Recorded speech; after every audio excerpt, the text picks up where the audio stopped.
Hello, everybody. Welcome to Planet FPL, the world where everything today revolves around the Club World Cup. My name is James, and on this short podcast, I'm going to be discussing some of my thoughts following the two Club World Cup semi finals and giving some thoughts ahead of Sunday's final, which we now know will be between Chelsea and Paris Saint-Germain. Firstly, discussion on Chelsea's victory against Fluminense on Tuesday night. I watched the game in entirety, and I did watch all of the game last night. Both games obviously played in New York in very hot conditions at MetLife Stadium. Little tactical tweak from Enzo Maresca. Again, we've seen lots of that in this tournament. Primarily featured around the role of Christopher Nkunku, a player who will have frustrated many an FPL manager over the last couple of years.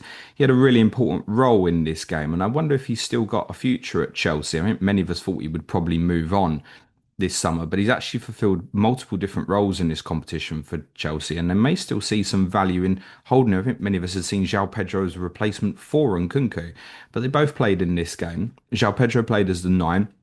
Liam Delap was obviously suspended. Cole Palmer was back in a more central role. Pedro Neto moved to the left, and that meant Nkunku was on the right. Not a position I think that I've seen him in before. He had a very important role within possession, moving into central areas that allowed Malo Gusto to push from right back really high up to a right wing position, sometimes moving inverted into a 10. But as opposed to their quarter-final victory, in against Palmeiras. In this game, Gusto moved far higher and wider. So Nkunku was able to float, even going beyond Palmer to allow Palmer to stay into his preferred right-sided 10 position, often ending up in a left-sided 10 position. And I thought he fulfilled the role quite well, actually. It was very clear what the intention was. And his movement gave Fluminense quite a bit of trouble. Playing against a side who were going to be low block, understandably, during a much of the duration of this game, particularly while it was still at nil-nil.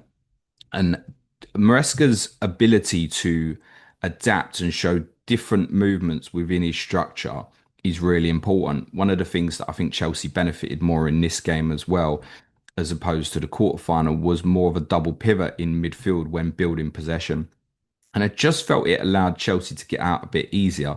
And what it also meant was that Fluminense were kind of sucked into pressing a little bit more in the midfield areas, which then enabled Chelsea to play through the lines and get people like Palmer on the ball where wanted and required. The opening goal came after 18 minutes, scored brilliantly by Joao Pedro. Cross from the left was cleared, not particularly well by former Chelsea player Thiago Silva. Straight out to Joao Pedro, bent this brilliant effort into the far corner of the net. He's got Joao Pedro a little bit of an X factor about him. I know there's been a lot of concern about his signing. In fact, many of our patrons who support Chelsea and Newcastle were half-hearted arguing with each other about, no, you take him, you take him. But what he does have differently, I think, to the strengths of, say, the lap, where he's such a powerful forward, still young, still got lots of time to develop. And Jackson is that. It's that X factor. It's the ability to play multiple positions. Jackson is a nine primarily, could operate wide. Maresca has hinted that could be a possibility. The lap we know is a nine. Joao Pedro, you could play nine, 10, and he could certainly fulfill the role, say, as Nkunku did here, or do that from the other side, from the left as well. So talented player. I don't think there's any doubt on his ability, and he showcased that really well in the first goal. I think towards the end of the first half was a little bit of a concerning period for Chelsea fans, potentially. There was a couple of instances of real concern. Hercules, who had scored twice for Fluminense already in this tournament, made a late run into the box, and Sanchez was really slow to get off his line. Beat the goalkeeper, Cucurella, who again had operated as the defensive left-sided centre-back for Chelsea within possession, left-back obviously without it, got back onto the line and clear off the line. I think with Cucurella, a lot of people may read into this tournament and recent games, all right, he's too deep.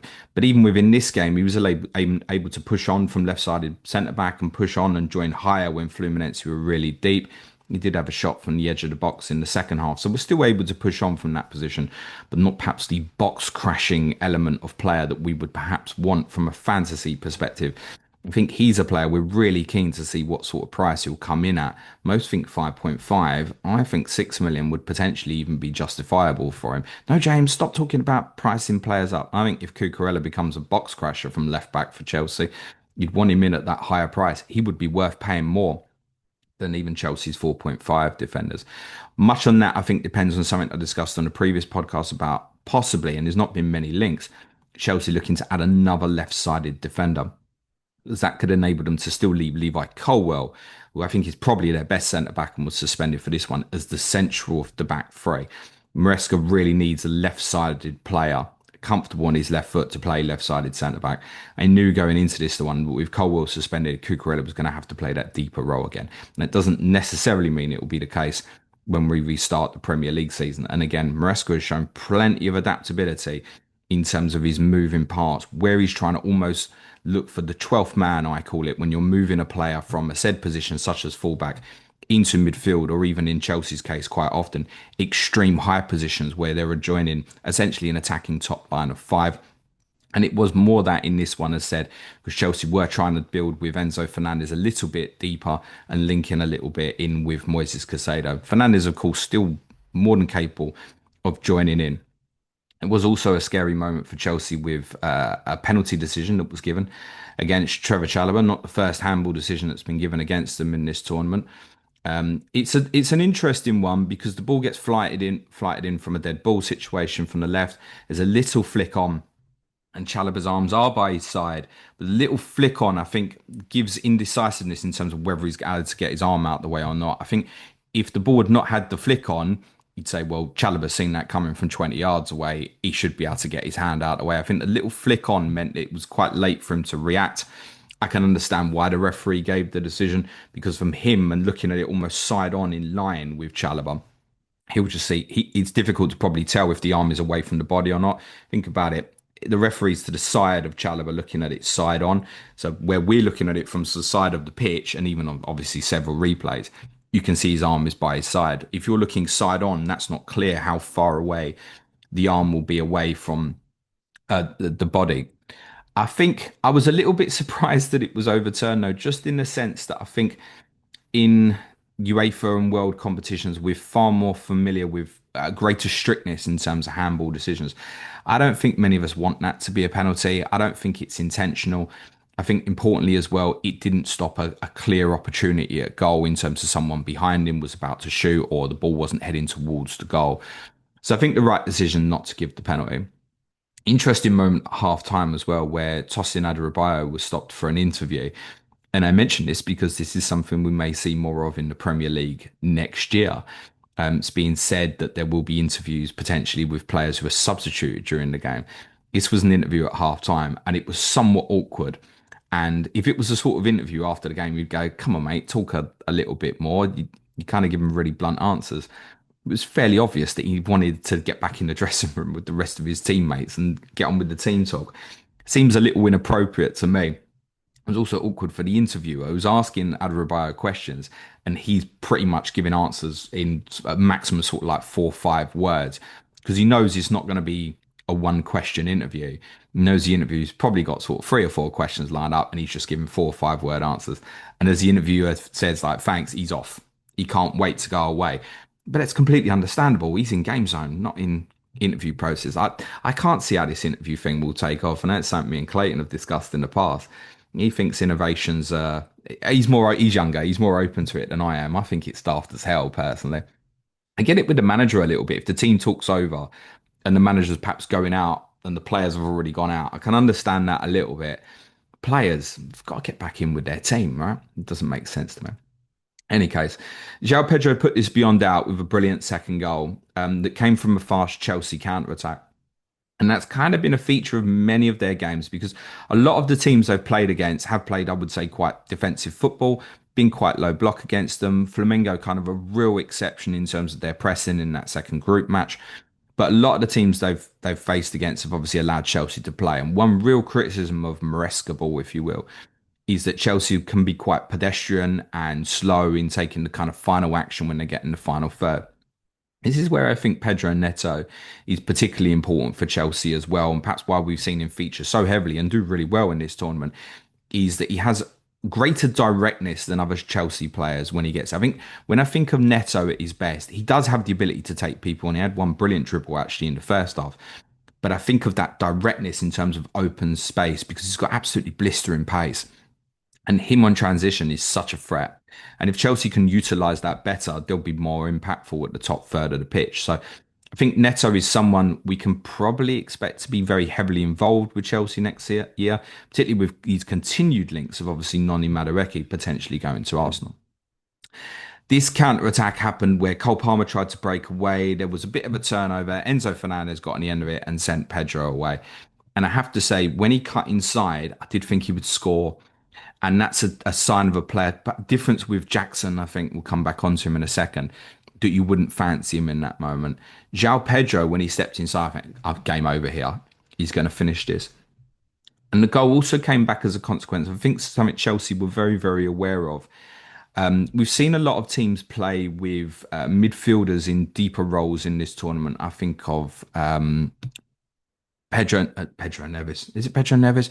I'm questioning myself now. It's definitely not Marcos Alonso, the Real Madrid manager, by the way. I'm aware it's Xabi Alonso. Shout out. Thanks for everyone who let me know. I do know. Just the wrong name comes out sometimes. Neves, obviously, at Al Hilal. And we've also seen it with Tchouaméni at Real Madrid. Midfielders playing at kind of heart defence, almost playing a bit deeper, and also obviously stepping out. Now, Thiago Silva is an out and out centre back. But what he's been doing a lot in this tournament is very understandable with his age.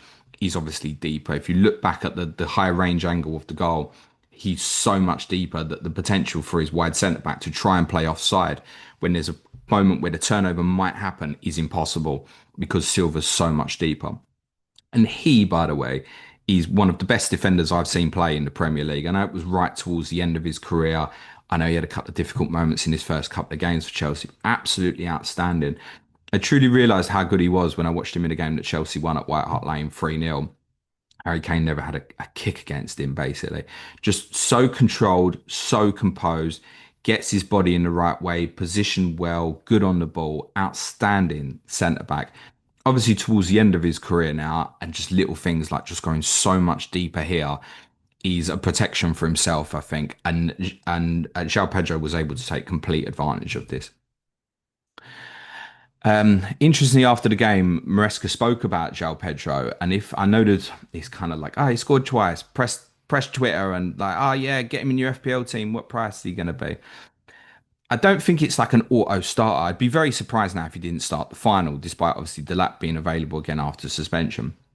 But very importantly, Maresca said after the game about his ability to play multiple positions, and he also very importantly said he's good for me against the low block. Again, as said, that's a lot of what we've seen Chelsea come up against in this tournament, and of course we will see a lot of that in the Premier League. It's something potentially to factor in that might be where he gets favouritism as the nine. I think his individualism, that little bit of X factor he's got in his play, and also the ability to kind of really drop in short and move into midfield positions. He actually had one great headed clearance in the penalty box for Chelsea in the first half as well. And there were occasions where he was able to come off the front and drop in and exchange in positions with other players. And I think that bodes well for him and Chelsea. Obviously, look, it's off to a good start. Chelsea fans will think he's great so far. I don't think there's doubt in the ability. It's will the consistency be there for him? And also mass credit to him in terms of his fitness levels. I know he only played sort of just under an hour, but he looked fit and well. And obviously, he's not been training with his teammates till essentially the last week or so. Looked in really good shape. Jackson, who replaced him, did have a big chance, which Cole Palmer ended up kicking the post about afterwards because Jackson really should have squared it and put him in. And that's the difference. I think João Pedro does one or two things there. He either finds Palmer or he scores. And once Jackson decides to take the shot on and also do it towards the near post, got to score. If you are going to shoot at that stage, at least go across the keeper. So if he parries it, Palmer's there for the tap in. Kind of closed two alternative options to himself by going to the near post. Had to score. Palmer's frustration was obviously very, very evident. What's forgotten in all this, though, is how that opportunity came about. The opportunity came about because of Jackson's own individual work rate to win the ball back himself. And I think possibly off a reflection of his own troubles, the two red cards, the lap coming in for him, now João Pedro coming in as well, and thinking, well, I've got to prove myself. The best thing he'd have done would have been at least go across the keeper or ideally square it to Palmer, who basically did have a tap in. Palmer played all right. I had a little bit of concern for him at certain stages of the game after 2-0 because the game was very easy for Chelsea at that point. And he did have a couple of moments where he was kind of egging on a little bit and entertaining. Not overdoing it, I wouldn't say. But he had one moment where he kept chopping and Cruyff turning. I think he did it 3 times in succession. The crowd were laying. It's nice, it's entertaining. But I thought you're going to get kicked up in the air in a minute, and he did. It was also one naughty tackle on Joao Pedro just before he went off, where I don't know, I forget the name of the player, but he was definitely trying to come back on Joao Pedro's Achilles. He went at him several times, almost like just trying to not heavily overly aggressive, but just kept trying to step on the back of his Achilles. I think with João Pedro's performance, it made me think more and reflect on a lot of the things we were thinking last week and saying, like, is it a needle mover for Chelsea? Is Bino Gittins a needle mover? That's obviously another player that's going to be potentially impactful on, say, for Neto, because Bino Gittins is an outstanding ball carrier with big potential as well. And he will favour that left side. I've spoke before about, I think Chelsea's wide operators do tend to operate best off the right. And perhaps it might be that it will become Palmer and Fernandez acting as tens, maybe Cucurella moving inverted alongside a Casado and having Bino Gittins and Neto really high and wide. Maybe that's the next stage for Chelsea. But I thought about it more about the needle mover element and wondering how much Chelsea need it. I think there are definitely areas of that team for improvement. I think they do, as I said, need another left-footed defender, be that a left back or a left-sided centre back. I think there is a place for another left-footed defender there. Many will have concerns about the goalkeeper. In the moment where Cucurella ended up clearing off the line, it's straight away, it's him, it's indecisiveness again.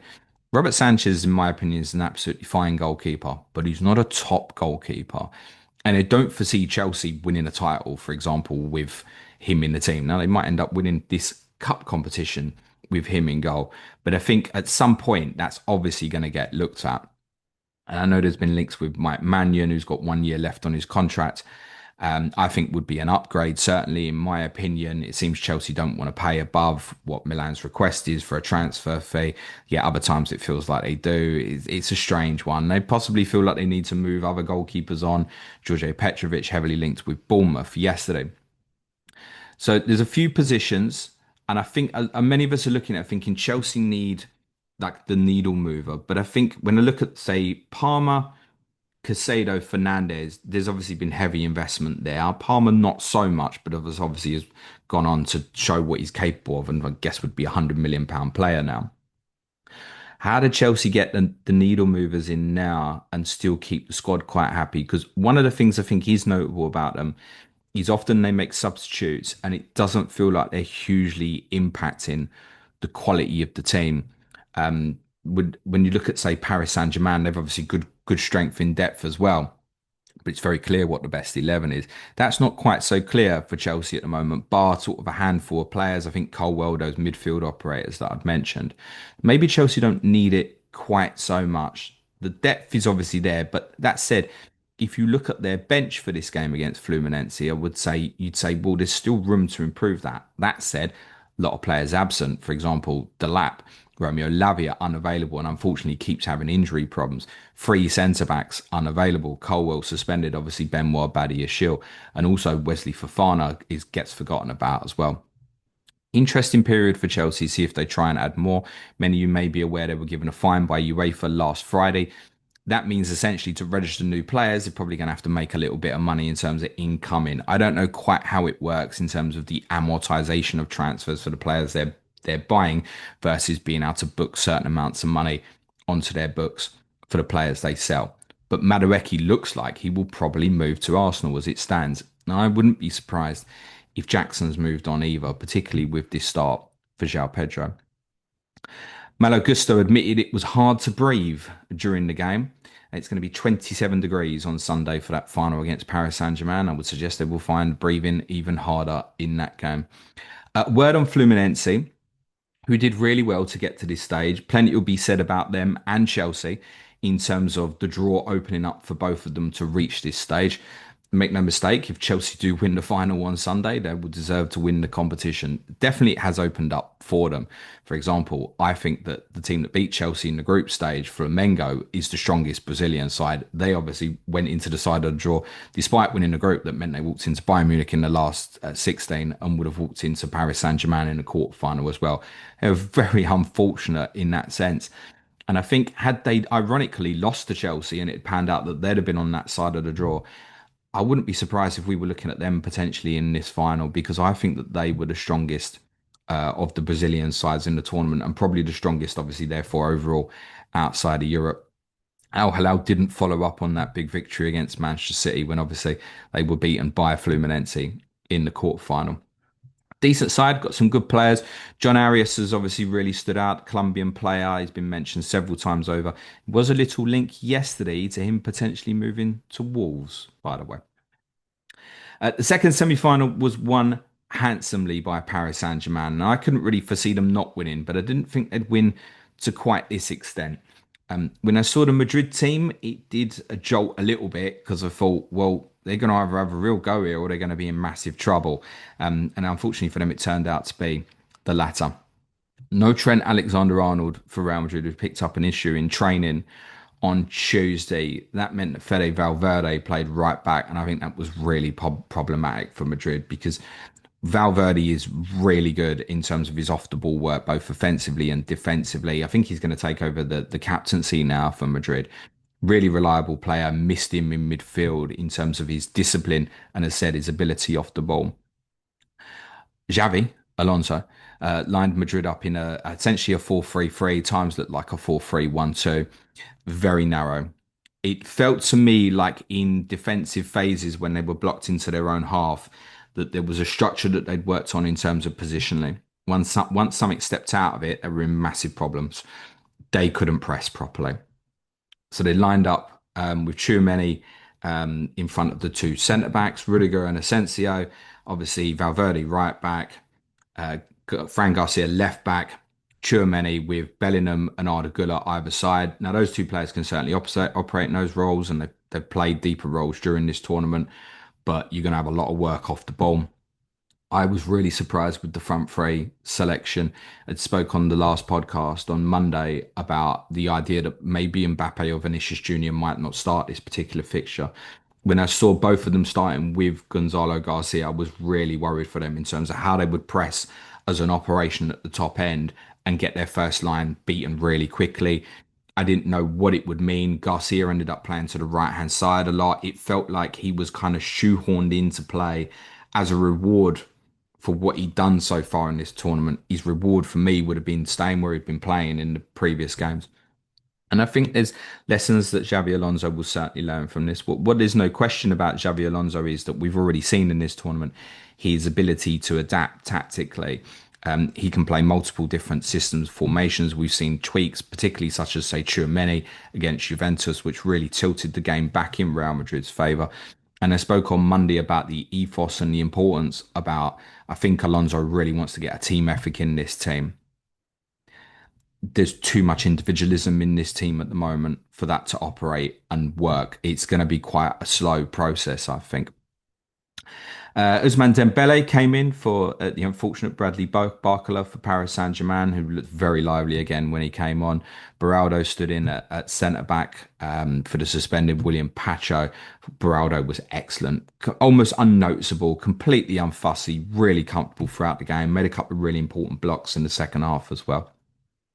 PSG tactically really pushed Hakimi really far up down the right-hand side, almost in possession quite often, operating as a right winger, with particularly the brilliant Vitinha often dropping in to kind of still form a back line of four for PSG very often, and Hakimi quite often positioned as no part of the build-up of that and operating as a right winger, which allowed obviously Desiree Doué to operate in central roles alongside Dembele with Kvaratskhelia holding the touchline on the left.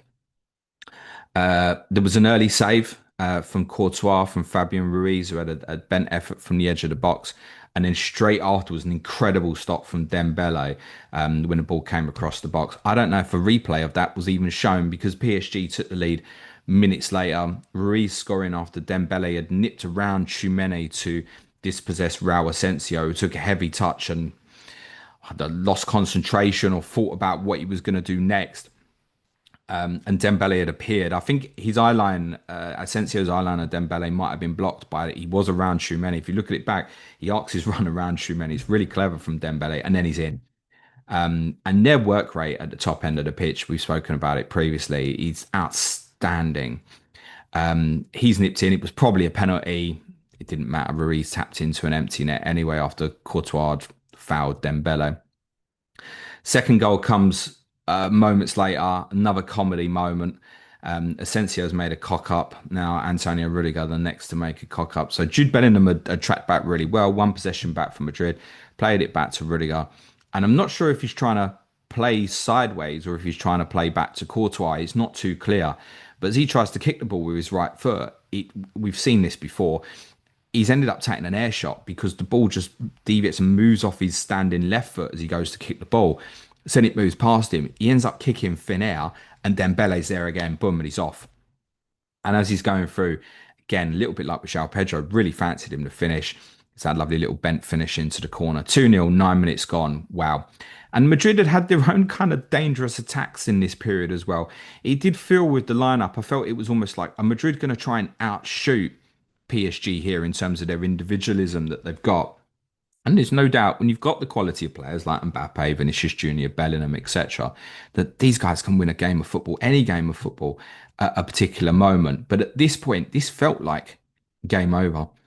It was certainly game over at 3-0, sort of 24 minutes into the game when Ruiz would score his second. And if you were watching it live, I think you probably did what I did and went, wow, wow, wow. PSG had played out, and actually the whole thing started with actually Dembele had possession on the right hand side, actually gave away a really sloppy pass to Mbappe. And Mbappe carried down the left hand side, and Dembele tracked him back all the way back. Mbappe beat him and then tried to get a shot away that was blocked and looped up into Donnarumma's arms. Madrid didn't see the ball again. So PSG play it out short, keep in possession, and they're trying to suck Madrid in, basically. And there's a trigger that happens in terms of a rotation. When it comes out to Hakimi, Desiree Douy again's moving off that right hand side, moved into a central area, come off the flank. He plays a 1-2 with a Hakimi. Then Dembele drops short, and Hakimi is obviously just off again. And Dembele plays this through ball rather than just playing it back into the space out wide, almost cuts and opens up the angle so that Hakimi's running towards goal. And I just shouted, please play it. Because one of those moments that from a Paris Saint-Germain perspective, you went, what a goal this is going to be. Like, please score. And obviously, Hakimi's not going to let down in that position. He's an extraordinary right back, for me, the best around.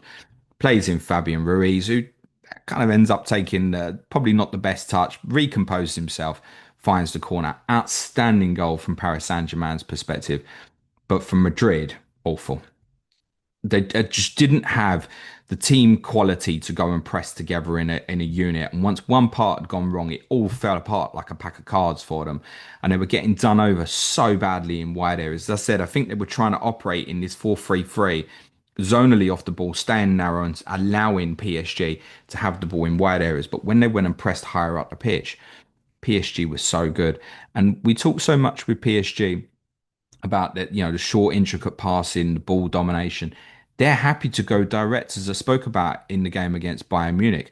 There was a clear strategy to try and suck out Conrad Lima, Bayern's right back, out of position and feed that ball quickly to the left-hand side to Kvaratskhelia and do it directly, not in terms of short passing, but going direct over the top and quickly if possible. We'd see that again later in the fourth goal. That fourth goal could and perhaps should have come earlier. Kvaratskhelia himself be particularly disappointed that he didn't make it 4-0 before half time. Paris Saint-Germain had 77% possession in the first half and considered they were winning from minute 6. We speak so much about game state having an influence on statistics. Paris Saint-Germain led for essentially 80 to 90% of this half and still had 77% possession against arguably the biggest football club in the world. Madrid did try and press differently with more of a front line of 4 in the second half. He did have a little bit more success. But ultimately, I think PSG had treated this semi-final much how they treated the last 16 game against Inter Miami. They strolled for it, particularly in those hot temperatures. Completely understandable. Dembele and Kvaratskhelia were taken off fairly early. PSG knew they'd dominated and had the game won. A couple of nice points for Madrid, though. Nice to see Danny Carvajal return. Right back to really like had a terrible injury last season. Nice to see him get an appearance. And this, of course, was Luka Modric's last ever appearance for Real Madrid as well as a substitute. I presume he's been heavily linked. He's obviously going to go to AC Milan despite his years. I think he's 40 already. What a player. I think the most decorated player in Real Madrid's history. was a player, obviously, I had the fortuitous nature of watching every week for 4 years. And it's just a long time ago now. It's sort of like 2008 to 2012. When Modric went to Madrid in 2012, there was absolutely no doubt that he would do well because of how he was as a footballer. But he's going to walk away from that football club as one of its all-time greats, having played for the club for 13 years. What a career he's gone on to have for both Madrid and obviously for Croatia as well, assisting them to get to the 2018 World Cup final. Ballon d'Or winner. I mean, I wouldn't have thought that when he left Tottenham that he'd go on and win a Ballon d'Or. Incredible footballer. You know what his greatest strength is? His ability to understand the tempo of a football match, when to slow it down and when to speed it up. It's something that's very difficult to teach in a player. Modric just had it. What a player. Fourth goal came 3 minutes from the end, scored by Gonçalo Ramos. And again, this was a direct ball that had originally been played over the top of Madrid over their left back area. Bradley Barcola took a really nice turn and ended up feeding him Ramos. So again, he's allowed to turn in the box. Madrid are gone by this point. Wraps in the finish. Nice little dedication to Diogo Jota as well with the FIFA celebration. Referee took pity on Madrid. No stoppage time. Thibaut Courtois called the defeat a slap, and we weren't even close to their level. Madrid, I read, have lost 15 games in last season. Obviously, if we're saying this is part of the season just finished, they'd only lost two in 23-24. Alonso's got a lot of work to do. There is too much individualism, I think, in that team. There's nothing wrong with individualism at all. Clayton has spoke about Arsenal as an example, perhaps looking for a little bit more individualism in their team. There's nothing wrong with that whatsoever. Ousmane Dembele has individualism within his team, but he also absolutely has the work rate as seen in the first two goals to operate as Paris Saint-Germain's number nine. I think Madrid need to do something about it. It's not going to be an easy fix. I think there might be casualties here. And obviously the narrative around Mbappe leaving PSG last summer, them going on to win the Champions League, and then to have this as well, get absolutely well beaten by them, must probably even be having a little bit of self-doubt about himself. I wonder if he is. And obviously he's just come back from injury, so I don't want to criticise too much. And again, him in terms of his individualism, in terms of when he's run at you, what a player. But I think he needs that collective around him. I wonder if we look forward in 12 months or so and Vinicius Jr. might, for example, be a casualty of a new look Real Madrid, because I'm fairly certain that Xabi Alonso's going to want to get that team ethic within this. He's very astute tactically. I think he got it wrong here. That can happen. That may have been influenced by personnel situations.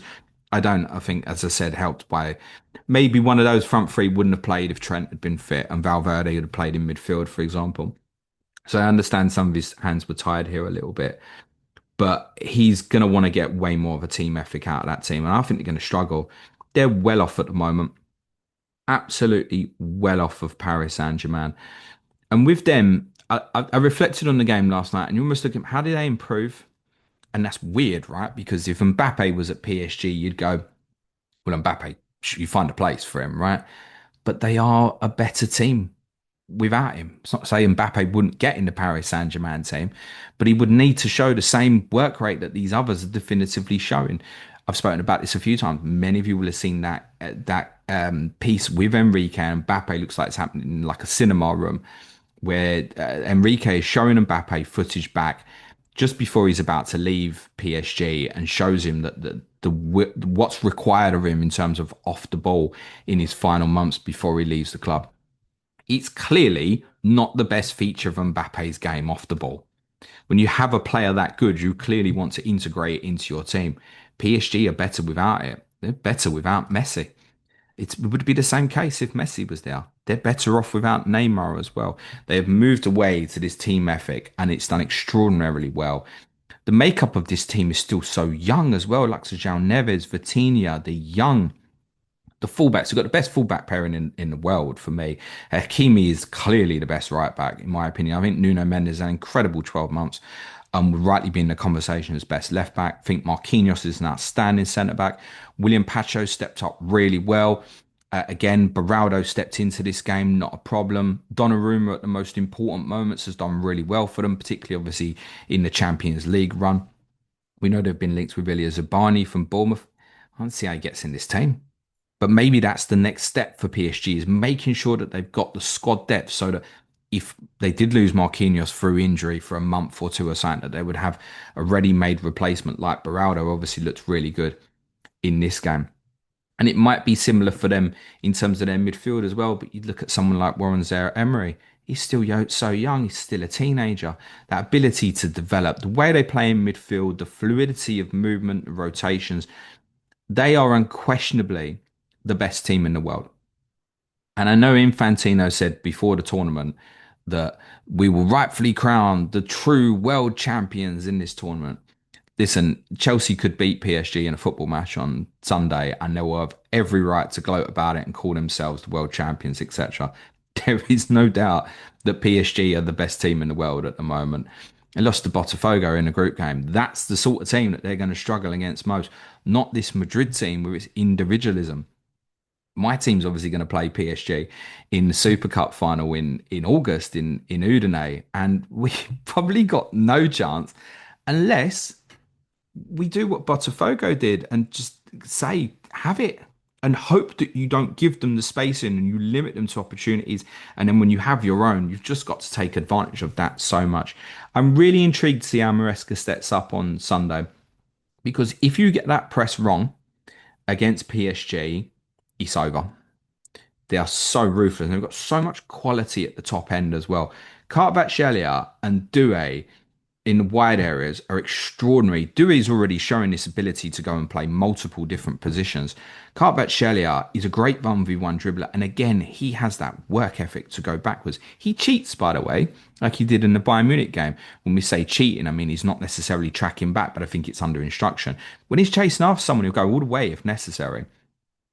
They've got all the tools to go on and completely dominate world football. It would be a huge surprise for me if Chelsea beat PSG at the moment. It's not to downplay some of the qualities Chelsea have got, but I think even Chelsea fans would admit that in all their games, you do get certain moments of vulnerability, like the moment where Cucurella cleared off the line. And they're going to have to be so tight with what they do defensively. Where they do have strength is that in the individualism of the midfield three, if you will, if I include Palmer in that, with Casado and Enzo Fernandez, in terms of those players, they obviously have the ability to massively compete in that area. Casado is an extraordinary ball winning player, very underrated in terms of distribution as well. I wonder if he might play right back in the final. And Cucurella operates with Colwell inside him, and then whether it's Chalobah or Adarabioyo as the right-sided centre back, and then move Casado in with Lavia to push Fernandez then alongside Palmer. I wonder what he'll do at the weekend, Maresca. And it's a one-off football match. Botafogo beat them, so there's no point sitting here saying Chelsea can't beat them. But they are an extraordinary football team. I think watching certain games like last night, and I know it's Club World Cup, it's really hot. They've won the game really early in the Champions League final.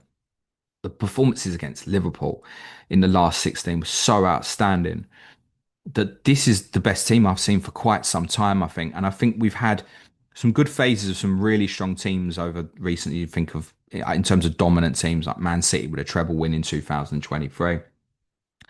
Before that, it's probably going back to Enrique's Barcelona, and obviously before that, Pep Guardiola's Barcelona. I think Jupp Heynckes Bayern Munich for a little period in between that as well before Guardiola went there. Madrid were never it, and that's really interesting. Reflected on that this morning that despite their complete domination, their incredible ability to win the major honours, I never felt like the Madrid team at any point was as strong as this PSG team is now. Absolutely capable of dominating world football. There's every chance they'll have a blip next year off the back of playing in this tournament. But they've essentially got their best 11 fit for the final, as far as I'm aware. They should have too much to Chelsea. But I wish our Chelsea listeners, viewers, the very best of luck for the final. Gary Mantle will be joining me, our Chelsea correspondent, on Monday to talk the final and obviously speak about his fan experience because I'm not a fan of this tournament. Obviously, had criticisms of it. I've enjoyed a lot of the football, but I've not felt engaged in it. I think if I wasn't doing this podcast, I wouldn't have watched as much football as I have over the last month or so. I'm interested to get Gary's take on it in terms of how much it's grown in terms of him. I know he potentially looked at going out to America for the final. The expense is off the chart. We'll discuss that sort of thing, and obviously the final on Monday. But I'd be really intrigued to know, and Chelsea fans, let me know on Monday if you win. I'd be intrigued to know if this mean more to Chelsea fans than actually when they won the smaller version of this competition back in, I think it was 2021, I want to say. Forgive me, I might have the year wrong. And they beat Palmeiras in the final. I wonder if it would mean more to them than that. So, I mean, in theory, you're winning the competition the second time, but this is also the first format of this. You are effectively almost calling yourself the first ever Club World Cup winners. That won't be able to be taken away from Chelsea if they achieve it. But even if they do, they'll have the right to crow about it. This Paris Saint-Germain team, for me, is on a different level to everything else in Europe at the moment. Luis Enrique is an extraordinary manager. One final note before I finish. Real Madrid have requested, obviously having made the semi-final of this competition, that their first La Liga match is postponed. I think it had already been pushed back to a Tuesday after the weekend anyway. So it's sort of 3 days or so after the weekend start of the Premier League. We're going to play on the Tuesday. That request to have the game postponed is likely, I understand, to be successful. I think there was an understanding that if either of the Madrid teams, obviously Atletico were in the competition, made the quarterfinals, they would be able to request to postpone a game if they wanted to do so. That's likely to be accepted. That is not going to be the case for Chelsea. Chelsea will play in game week one.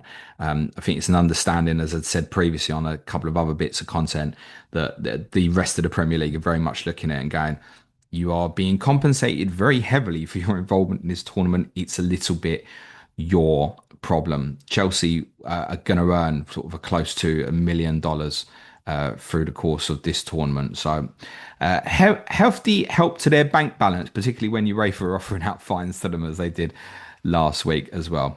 So Gary Mance will be with me, our Chelsea correspondent, on Monday to give an overview of the tournament and obviously discuss Sunday's final. Ask James for you tomorrow, 12 p.m. UK time is the scheduled start time for that. Please join me for that. Feel free to ask questions on this or FPL or football in general. I look forward to having you there. As a reminder, all of our content on Patreon up until July 17th, dated back to July 7th, is free.